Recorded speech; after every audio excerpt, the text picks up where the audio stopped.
Bom, sou o Guilherme, R1 aqui de UTI. Vou precisar hoje de uma revisão, um tema de megacolon tóxico. Antes de começar a falar da aula, eu quero falar que foi um tema muito difícil em questão de revisão bibliográfica. Peguei um total aí de em torno de uns 30, 35 artigos. Nenhum trial, RCT, nenhum estudo assim com mais evidência, que sustente mais os tratamentos.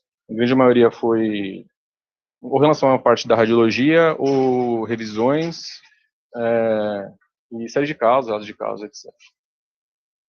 Então, em relação à programação, aqui fala um pouco da definição, história da doença, fisiopatologia, depois epidemia, apresentação clínica, falar do diagnóstico, a imagem e tratamento. Aí depois especificar um pouco o tratamento de acordo com as principais etiologias. Começando pela definição, megacolon tóxico é uma dilatação colônica não obstrutiva, segmentar ao total maior que 6 centímetros, estudo evidenciado, em radiografia, associado a isso a uma colite aguda, mais aí uma inflamação sistêmica do paciente, uma toxemia. Peguei essa definição aqui dessa revisão da Marissa Anderson de 2019, aí, que é uma das mais atuais nesse tema.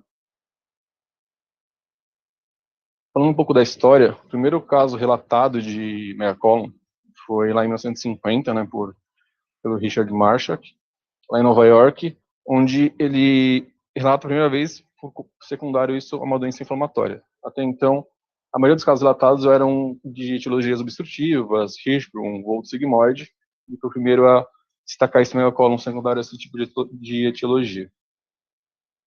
Aí, continuando, lá em 1969, o Jalan, em Edimburgo, na Escócia, fez aí um estudo retrospectivo de todos os pacientes que entraram no serviço dele com colite severa aguda. Foram um total aí 399 pacientes, que desses 399 evoluíram 55 para o megacolon tóxico. Ele acabou vendo que a taxa de mortalidade nesses pacientes era altíssima, que gerou em torno de 45%. E aí, baseado nessa questão de ter um diagnóstico preciso e rápido, ele definiu aí tanto os critérios diagnósticos para aquela época, quanto o termo, megacolon tóxico. Entrando aqui um pouco em fisiopatologia. Diferente da colite aguda, você tem aí uma inflamação da mucosa e não de toda a parede colônica. O megacolon tóxico tem, por definição mesmo, esse acometimento transmural da parede. Tem esse acometimento da mucosa, essa perda da barreira, essa quebra, essa perda endotelial. Você tem a invasão aí de leucócitos, macrófagos, eosinófilos, neutrófilos, liberação aí de enzimas proteolíticas, citocinas, leucotrienos, principalmente o LTB4, e o mais importante, o óxido nítrico. O óxido nítrico é meio que a base teórica aí para o megacolon tóxico, porque ele tem um efeito aí de paralisar a camada muscular. E essa camada muscular que fica paralisada, ela acaba sem nenhuma como consequência. E todos esses marcadores inflamatórios acabam acarretando aquela toxemia do paciente. Mas isso tudo não é muito bem definido. Tem muitas pessoas que duvidam aí desses mecanismos, mas está em estudo. Aí, lembrando também que é uma doença que acarreta de dentro da parede colônica, não é uma neuropatia ou, por exemplo, uma gastroparesia diabética que tem uma questão neuropática envolvida. Aqui, vendo até em lâminas histológicas de cólons removidos, que os plexos mitéricos e um edema de submucosa aí estão bem preservados. Aí, entrando na epidemiologia. A prevalência aumenta com a idade, tá? Mas isso não quer dizer também que pessoas jovens possam ter megacolon tóxico. Homem não tem diferença em relação à mulher, na questão da incidência, mas mulheres, principalmente acima de 40 anos, obesas, com uma uremia, acabam tendo um pior desfecho em relação aos homens desse mesmo perfil. A retocolite é a principal causa aí do megacolon tóxico. Esse dicloma entra com a segunda e o Clostridium com uma terceira aí, entrando já nas infecciosas. Nas doenças inflamatórias intestinais, 30% dos casos de megacolon tóxico ocorrem nos 3 primeiros meses de diagnóstico, enquanto 50% dos casos ocorrem até 2 anos do diagnóstico. Em relação à mortalidade, desse estudo aqui, que foi de 2020, do dia aí mais atual que consegui achar, geral, 19%, se for um tratamento clínico exclusivo, 27%, tratamento cirúrgico exclusivo, 19,5%, e se tiver perfurado o cólon, aí já leva para 41%. Algumas revisões dava uma mortalidade quando o cólon estava perfurado de até 85% até 90% dos casos. Aqui é um estudo epidemiológico lá no feito nos Estados Unidos. Pegou aí 1.051 pacientes com um diagnóstico de mercólon tóxico, desde 2000 até 2010, que entraram aí no banco de dados nacional lá dos Estados Unidos. Eles fizeram a diferença entre pacientes que estavam acometidos pelo Clostridium e os pacientes que não tinham Clostridium. Né? E foi visto que o aumento da mortalidade em relação aos pacientes que não tinham Clostridium foi quase 3 vezes, né? Enquanto no geral 7,26% de mortalidade, e com Clostridium quase 25%, enquanto a taxa, né, de colectomia também foi quase dobrou, foi de 10% para quase 20%. Esse artigo aqui que eu peguei esses dados. Importante também ressaltar que está tendo uma inversão aí das etiologias do mercólon tóxico, por esse uso exacerbado de antibiótico, principalmente a clindamicina, cipro, tá tendo um aumento, né, dos casos de Clostridium, e pelo entendimento maior das doenças inflamatórias intestinais, pelos novos medicamentos, está tendo uma queda da incidência aí dos casos dos mercólons secundários à doença inflamatória intestinal. Em relação aqui às etiologias, como eu já falei, né, inflamatórias, hepatocolite, Crohn, IBC também pode ser uma delas. Então, nas infecciosas, a principal expoente é o Clostridium, o Shigella, Salmonella, até E. coli podendo causar o mercólon tóxico. Nas virais, principal é o citomegalovírus disparado, principalmente pacientes imunossuprimidos, HIV positivo, podendo também ter parasitárias, até colite isquêmica, ou maligna como o sarcoma de Kaposi. Os fatores predisponentes para essa evolução aí de uma colite aguda para um mercalotóxico, um dos principais são os medicamentos, né, principalmente aqueles que afetam a motilidade do trato gastrointestinal, como anticolinérgicos, antidiarreicos, opioides, analgésicos, triciclos, loperamida, por exemplo, que é opioide, mas também tem esse uso aí para efeito antidiarreico, como também a descontinuação ou início abrupto de corticoides das doenças inflamatórias intestinais. E também mesalazina entra nesse conceito.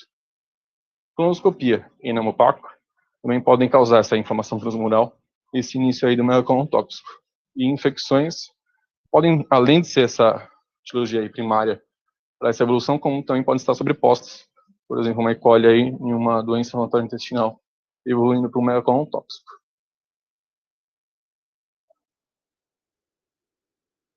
Aí sobre a apresentação clínica dos pacientes, né?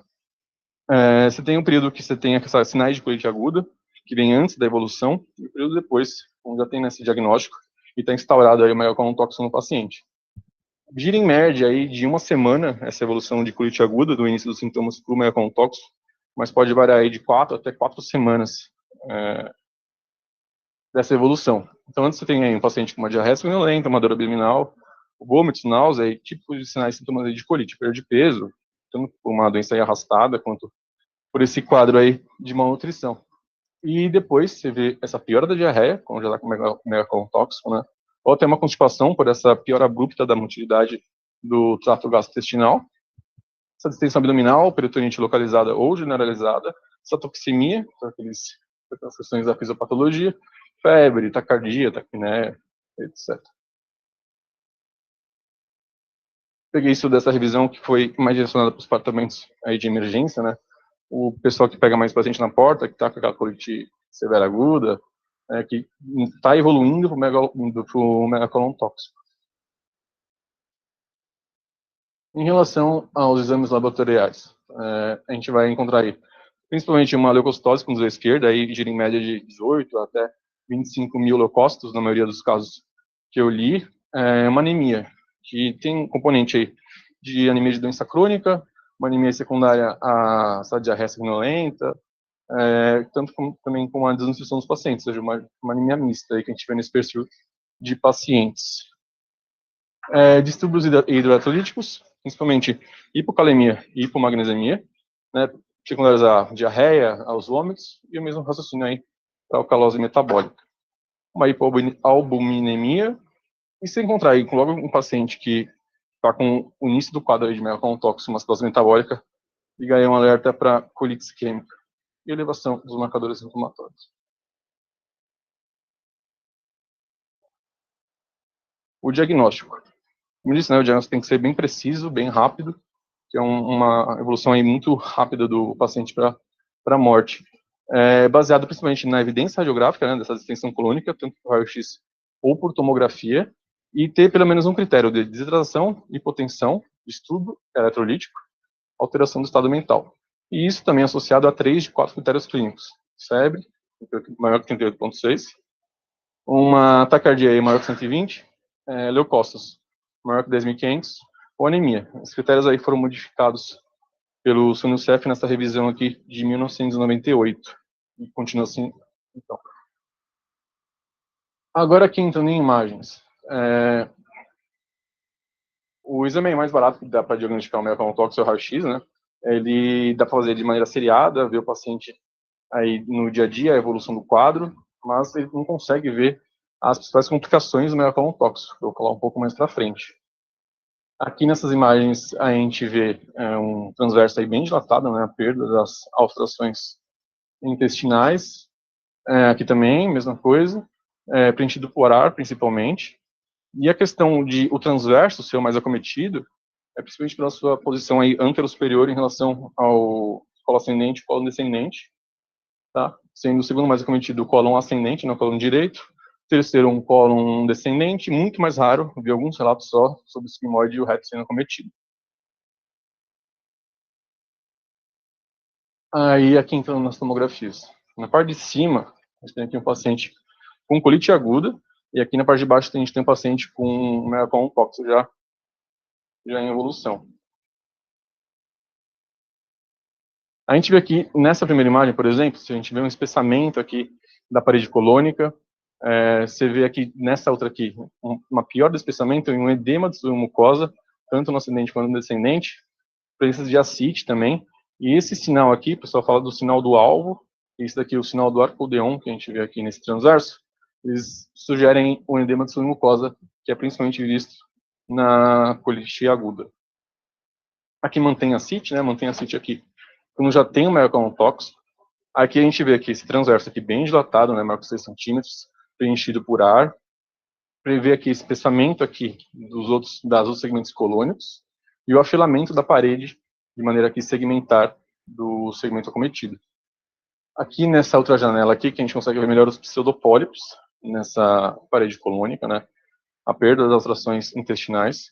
Esses pseudopólipos entram naquela mesma ideia da retocolite, que são áreas que estão saudáveis, permeando áreas que já foram cometidas, já teve essa camada muscular aí destruída pela essa inflamação. E aqui nesse corte coronal aqui dá para ver também um transverso bem dilatado, protegido por ar, perda das alterações intestinais e esses pseudopólipos.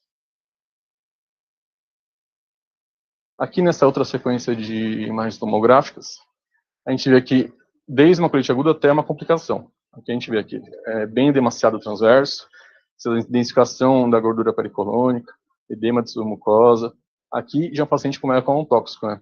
Dilatado, preenchido por ar, perda das alterações, pseudopólipos, mantém aqui, começa aqui já tem uma ascite, tá? E aqui a gente já começa a ver o início da complicação, uma delas, né, que é a periflebite, a trombose séptica da veia porta dos seus ramos, e também aí um abscesso aí retrocolônico. Você vê que é a piora da densificação da gordura pericolônica, a ascite aqui também um pouco, e aqui nessa topografia hepática, percebe já umas áreas de hipoperfusão hepática e complicações da trombose. E aqui desse artigo que fala da evolução e detecção de complicações com o papel aí da TC no megacolon tóxico. Aqui nessa outra imagem, a gente vê a complicação aí mais temida, né, que causa maior mortalidade nesse perfil de pacientes, que é a perfuração. O paciente aqui em região supina, dá para ver essas áreas aqui que são preenchidas por ar, fora, né, do segmento colônico, sugerindo perfuração. Isso tudo entremeado por um abscesso aqui retrocolônico aqui intraabdominal nesse paciente. Aqui um resuminho entre colite aguda e megacolon tóxico, né? A gente vê aqui na colite aguda espessamento difuso da parede intestinal e edema de mucosa, principalmente. E aqui no megacolon tóxico, a dilatação maior de centímetros, pensa por ar, as perdas das alterações, pseudopólipos, e esse filamento segmentar parietal da parede do segmento acometido aqui. Aqui nesse artigo, ele pegou esses achados tomográficos, que foram vistos nos pacientes com colite aguda e nos pacientes que evoluíram para o megacolon tóxico. De acordo com esse artigo, dá para até dizer que esses achados que eu disse logo atrás são até patognomônicos de um paciente com megacolon tóxico, enquanto os outros aqui são sempre vistos num paciente com colite aguda e algumas vezes permanecem nos pacientes com megacolon tóxico. Quanto a CIT, essa distinção gástrica ou do Delgado pode estar ou não em ambos os casos. Esse artigo aí que comparou esses achados tomográficos com os pacientes com megacolon tóxico e colite severa aguda. Aqui outro e último, né, questão de imagem, vou falar um pouco de ultrassom. O ultrassom, a gente sabe, está ganhando bastante força nos últimos anos, principalmente pelos emergencistas e por nós. Aqui à esquerda, a gente vê um ultrassom aqui em cólon ascendente, aqui longitudinal, vendo aqui alterações intestinais normais, uma parede aqui, essa área aqui hipoicóica, aqui parede normal do cólon ascendente, que gira em torno aqui de 2,5 até 4 milímetros de espessura, é considerado normal. E aqui à direita a gente vê um paciente já com megacolon tóxico, a gente vê a perda, né, das alterações, pseudopólipos, dá para dar uma olhada aqui, e também esse afilamento segmentar da parede, que para você bater a ultrassom e perceber aí abaixo de 2 milímetros, mais ou menos, que eles sugerem, para você poder pensar em uma evolução com megacolon tóxico. Importante também ressaltar que tanto o ultrassom, quanto o raio-x, quanto a tomografia, eles não conseguem perceber a causa, né, da etiologia que acarretou essa evolução da colite para o megacolon tóxico, também não conseguem predizer o desfecho dos pacientes, a não ser que já apareça alguma complicação. Aqui, continuando um pouco de ultrassom, também a gente vê aqui um transverso dilatado, aqui, maior que 6 centímetros. E aqui só comparar o afilamento da parede, aqui, abaixo de 2 milímetros, com o espessamento aqui difuso lá na colite aguda, que em torno aí de 5 ou 6 milímetros, você pode sugerir um espessamento da parede colônica. Peguei esse de caso aí, que bem que teve esses achados de ultrassonográficos no megacolon tóxico. Importante também pensar que, como é uma doença rara, por exemplo, nos últimos 10 anos, aquele estudo lá viu 1.051 pacientes com megacolon em todos os Estados Unidos. É sempre ideal você excluir as etiologias mais prováveis de acontecer um megacolon tóxico, como o Gilbert, Hirschsprung, megacolon adquirido aqui associado à constipação crônica, que é o da foto aqui, por exemplo, chagasco, tumores aí, questão obstrutiva do trato gastrointestinal, diverticulite ou voo de sigmoide. Então, pensando na gente, assim, na UTI, é difícil vir um paciente com colite aguda que vai evoluir na nossa frente com um megacolon tóxico. Normalmente vai chegar já um paciente com megacolon tóxico para ter aquela observação, monitorização ali mais perto. Então, e muitas vezes vem um paciente com megacolon tóxico sem uma etiologia já definida. Então, é importante fazer uma investigação, porque o tratamento específico ele ajuda muito no desfecho desses pacientes. A gente vai ver mais para frente. Então, a gente fazer o exame de culturas, né, parasitológico, precisa dar toxinas A e B, excluir, né, a questão de etiologias obstrutivas, ver se o paciente é imunossuprimido, tem antecedente de HIV, e principalmente ver se ele tem um histórico aí de doença inflamatória intestinal, que vai acabar mudando bem o tratamento. Em relação ao manejo clínico, né, geral do paciente, sem entrar ainda nas etiologias. Uma reposição de fluidos, né, correção precoce desses distúrbios, que acabam entrando em uma bola de neve, com piora da motilidade e assim. Repouso completo do cólon, transfusão sanguínea, se HB menor que 9 ou HT menor que 30. Suspender todos os medicamentos, né, que afetem a motilidade intestinal. Profilaxia química para TVP e para úlcera, IBPs. E eles sugerem, né, da onde eu tirei esse manejo, o hemograma completo, raio-x, albumina, eletrólitos de 12 em 12 horas. Com o objetivo de reduzir a inflamação, melhorar a motilidade do cólon e prevenir principalmente a perfuração.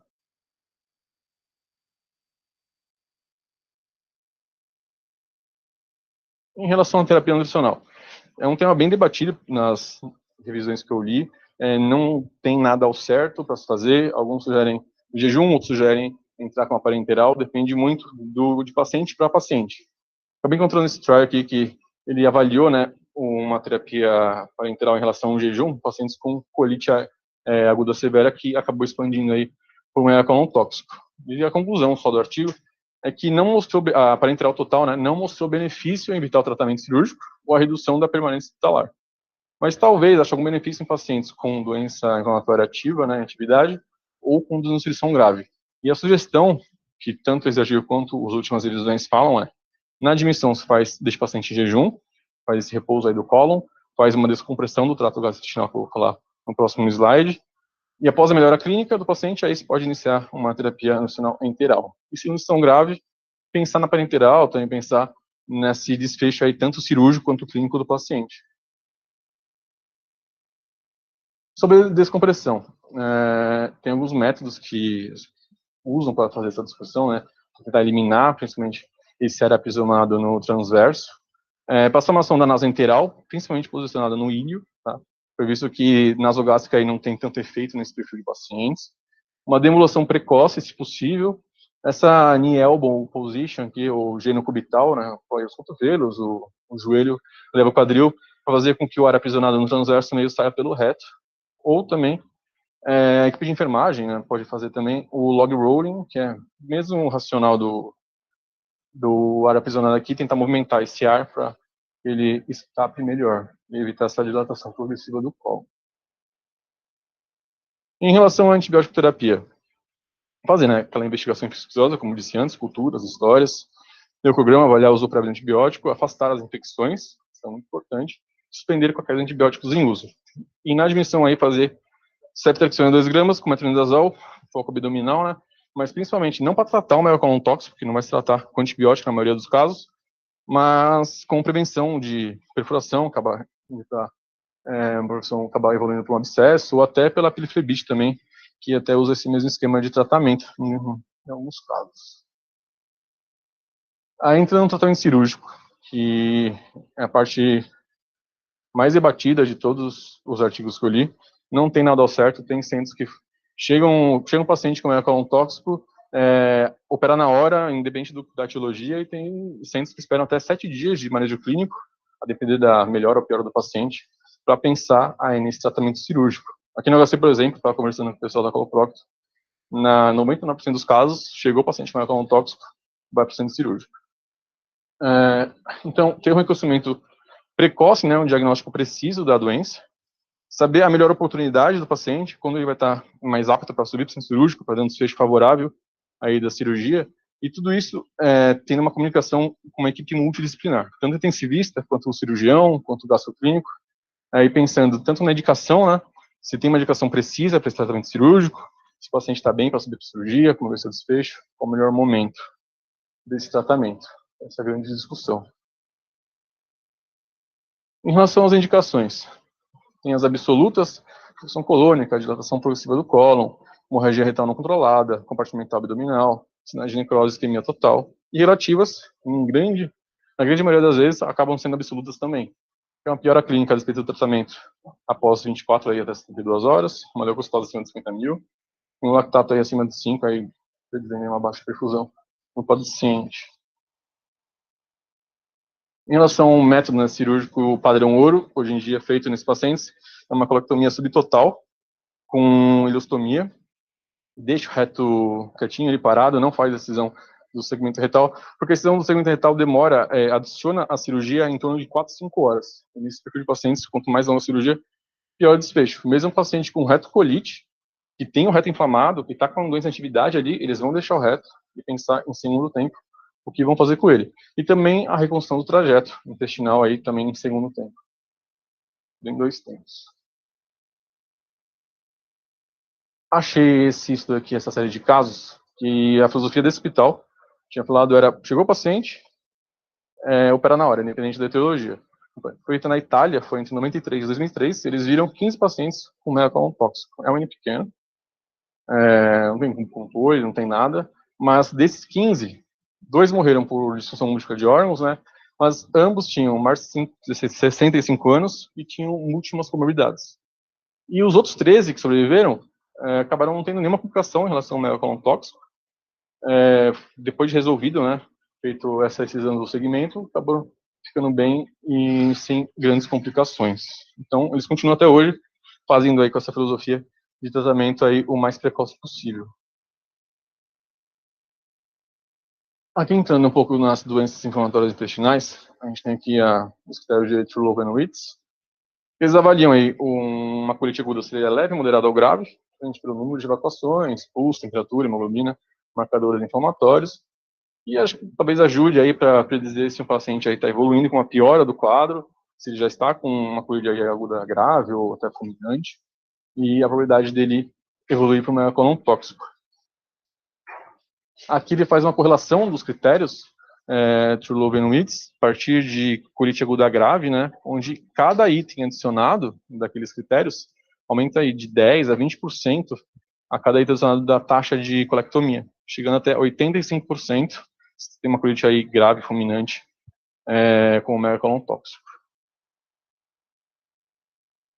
Aqui o tratamento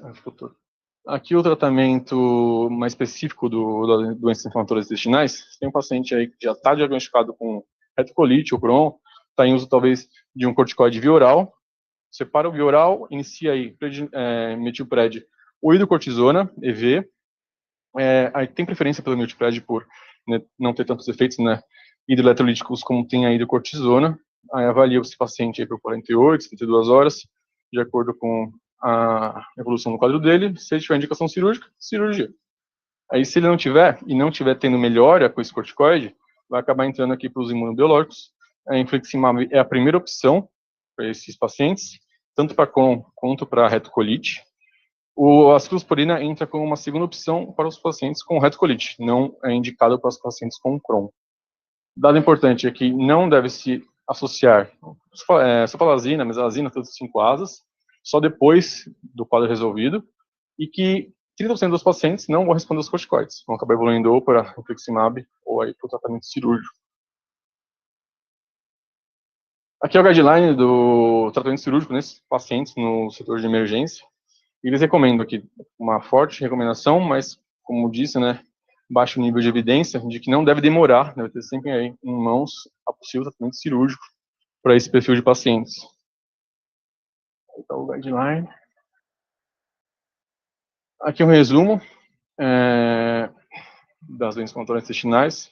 Você tem um paciente aí com uma colite aguda que, se ele apresenta com a apresentação inicial, né, for mercolon tóxico, você faz toda aquela investigação, como eu disse, aí pode ir, ou indicação cirúrgica, ou iniciar os corticoides.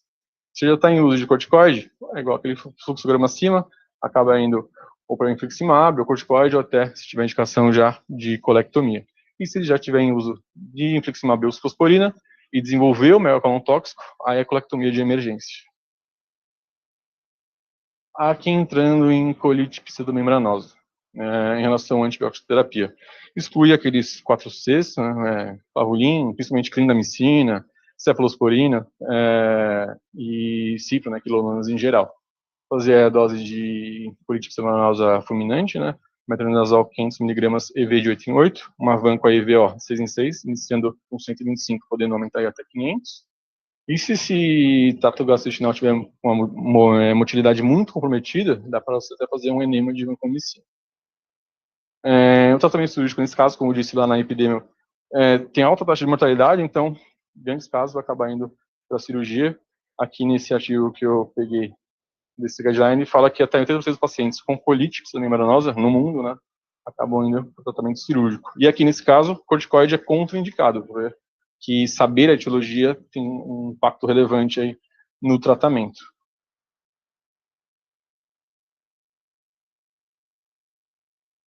Em relação ao citomegalovirus, principalmente imunossuprimidos, né, HIV positivo, a mortalidade entre 20% e 30%, o diagnóstico aí, análise histopatológica, aqui o olho da coruja, tratamento ganciclovir, e HIV positivos, que tem o mercolon tóxico por CMV, acaba também tendo um tratamento cirúrgico aí mais precoce que as outras etiologias.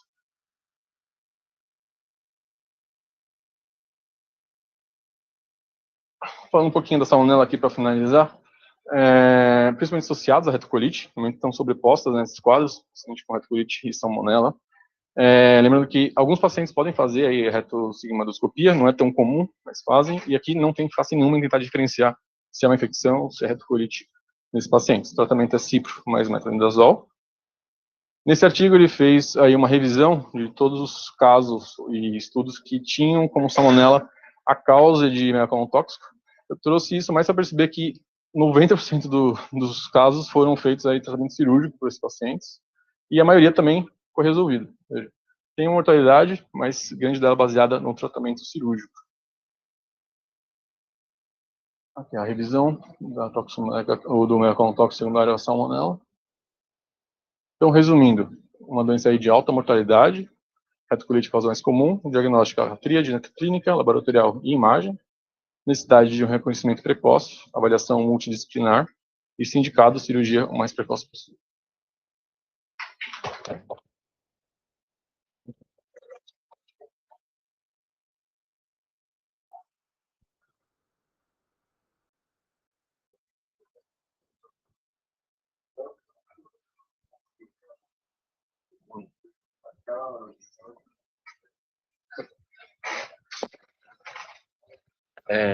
Como é que chama? Na tomografia, como é que chama o pseudopólipo? Ali é a área onde, tipo, a muscular não foi destruída e por isso que ela fica... Ah, entendi, tá. Tá. Tá, beleza.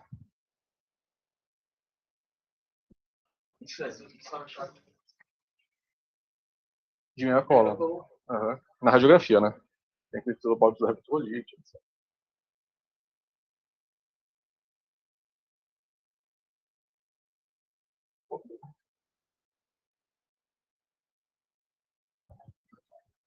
Não é uma dúvida.